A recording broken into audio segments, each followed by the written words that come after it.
Hi guys, कभी आपने सोचा है कि असली करेज क्या होता है? क्या वो बैटलफील्ड में बैटल जीतने को करेज कहेंगे, या आपने कोई कंपटीशन जीता उसको करेज कहेंगे, या आपने अपने किसी फियर को ओवरकम किया उसको करेज कहेंगे? आज मैं आपको सुनाने वाली हूँ एक ऐसी पावरफुल कहानी कथा उपनिषद से, जिसने इसमें एक छोटे बच्चे की कहानी जिसने actually God of death Yamraj का सामना किया, और उसने जो सीखा वो हमें ये समझाता है कि डेफिनेटली पैसा, पावर, ये सब चीजें विजडम और ट्रुथ के आगे कुछ भी नहीं है। तो इस कहानी को एंड तक जरूर सुनिएगा। डेफिनेटली इसमें बहुत सारे लेसन्स आपको सीखने मिलेंगे। Welcome back to my channel और मैं हूं doctor Purnima Gupta, as you all know me. आज का ये वीडियो एक मोटिवेशनल स्टोरी के ऊपर है जो हमने कथा उपनिषद से ली है, नचिकेत और यमराज की कहानी। ठीक है, जो हमें ये डेफिनेटली बताएगी कि आपके करेज की वजह से आप actually God of death Yamraj का भी सामना कर सकते हो और आप उस चीज को भी ओवरकम कर सकते हो। तो इस वीडियो को एंड तक जरूर देखिएगा, and also before moving forward हमारे चैनल को सब्सक्राइब कर लीजिए। बहुत पहले एक गांव में एक ऋषि होते थे, यज्ञशरावा। वो एक बहुत बड़ा यज्ञ कर रहे थे जिसमें उन्हें अपने सारे पोजेशंस दान में देने थे। सारे कीमती पोजेशंस जो हैं वो दान में देने थे। तो उन्होंने एक छोटी सी चालाकी की।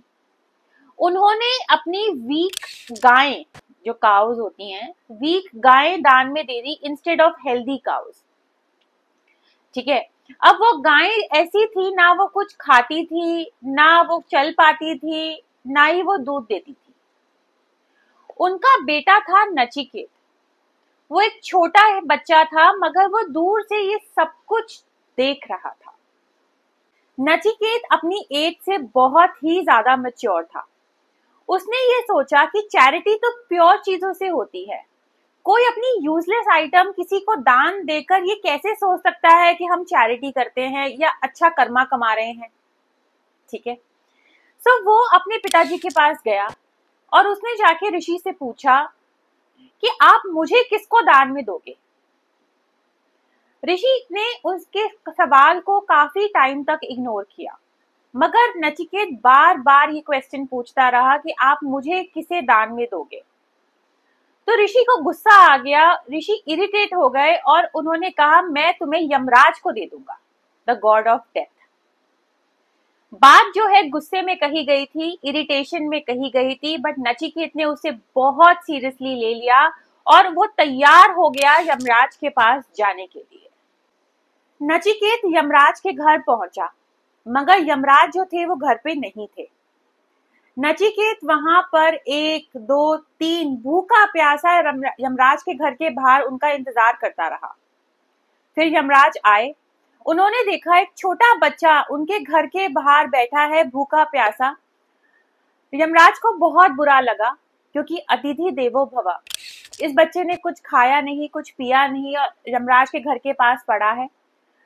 यमराज उस बच्चे के पास गए और बोले, मैंने तुम्हारे साथ गलत किया है, तो मैं तुम्हें 3 वरदान देता हूं। तुम मुझे ये बताओ कि तुम्हें उन 3 वरदान में क्या चाहिए मुझसे। नचिकेत ने अपना पहला वरदान मांगा। उसने कहा कि मेरे पिताजी बिना गुस्सा किए, बिना इरिटेट हुए मुझे प्यार से अपना लें जब मैं घर वापस जाऊं। तो यमराज थोड़ा मुस्कुराए और उन्होंने कहा, तथास्तु, ऐसा ही होगा। जब तुम घर लौट कर जाओगे तो तुम्हारे पिताजी बिना किसी गुस्से के बहुत प्यार से, सम्मान से तुम्हें वापस अपने घर के अंदर लेंगे। फिर नचिकेत ने अपना दूसरा वरदान मांगा। उसने यमराज से कहा कि आप मुझे स्वर्ग की अग्नि विद्या सिखाएं, जिसे सीखने के बाद लोग अनंत सुख प्राप्त करते हैं और जिनको स्वर्ग भी प्राप्त हो जाता है। यमराज मुस्कुराए और उन्होंने कहा कि तथास्तु। उन्होंने नचिकेत को अग्नि विद्या सिखाई और ये भी कहा कि आज से नचिकेत को नचिकेत अग्नि के नाम से भी पहचाना जाएगा। अब बारी थी तीसरे वरदान की, और नचिकेत ने कुछ ऐसा मांगा जिससे यमराज भी घबरा गए। नचिकेत ने कहा कि मुझे ये जानना है कि इंसान जब मर जाता है तो उसके बाद क्या होता है। कुछ लोग कहते हैं कि आत्मा रह जाती है, कुछ लोग कहते हैं कि नर्क इंसान चला जाता है, कुछ लोग कहते हैं कि बड़ा सोना चांदी जेवर आत्माओं को मिलता है मरने के बाद। तो एक्चुअली सच क्या है? यमराज जो है इस क्वेश्चन पे घबरा गए। उन्होंने कहा बेटा ये एक ऐसी चीज है जिससे देवता खुद परेशान है, तो देवता खुद हैरान है, तो आप कुछ और मांग लो, सोना चांदी जिंदगी के सारे सुख, आप कुछ भी मुझसे और मांग लो, मैं आपको दे दूंगा, बट ये बहुत बड़ा राज है जो मैं ऐसे नहीं बता सकता। तब नचिकेत ने कहा मुझे सोना चांदी कोई संपत्ति नहीं चाहिए, क्योंकि मरने के बाद तो वो मुझे एक्चुअली ही छोड़कर जानी है। मुझे आप सच बताइए, मैं सच जानना चाहता हूँ। यमराज उसकी इस करेज से बहुत ज्यादा इम्प्रेस हुए और उन्होंने कहा देखो बेटा, आत्मा ना कभी जन्मी है तो कभी ना मरेगी। आत्मा जो है वो हमेशा, जैसे इंसान एक कपड़ा छोड़कर दूसरा कपड़ा पहनता है, तो आत्मा भी इसी तरीके से एक शरीर छोड़कर दूसरे शरीर में जाती है। डेथ कभी भी एंड नहीं होता, डेथ एक ट्रांजिशन होता है।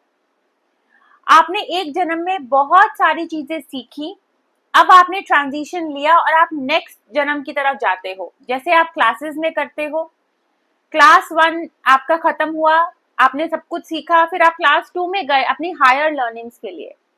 और जब इंसान ये सब कुछ सीख लेता है, जो भी उसको सीखना है, उसको मोक्ष मिल जाता है।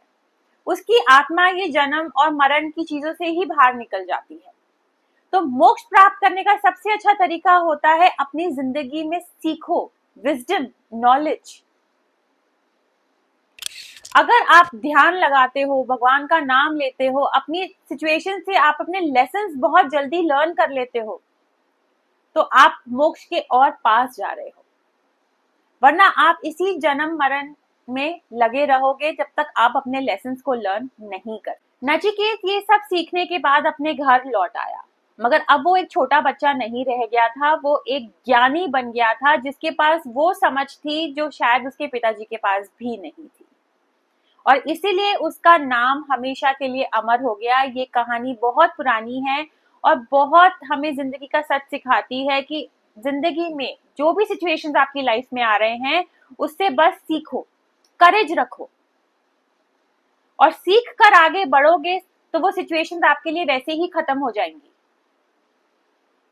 अगर उससे लड़ते रहोगे, जूझते रहोगे, ये चाहोगे कि हाँ हमारे अकॉर्डिंग ही सब कुछ हो जाए, हमें बस हमने जो सोचा बस वैसा ही हो जाए, तो ट्रस्ट मी ना, आपने कुछ सीखा और वो सिचुएशंस आपकी लाइफ में बार बार रेपिटेटिव मोड पर आएगी। ये कहानी हमें सिखाती है कि हमें हर सिचुएशन में करेज रखना चाहिए, हमें हर सिचुएशन से लर्निंग्स लेनी चाहिए, और डेफिनेटली फेथ रखो अपने ऊपर, अपनी चीजों के ऊपर, अपनी नॉलेज के ऊपर, एंड ट्रस्ट मी आप किसी भी सिचुएशंस को पार कर लोगे।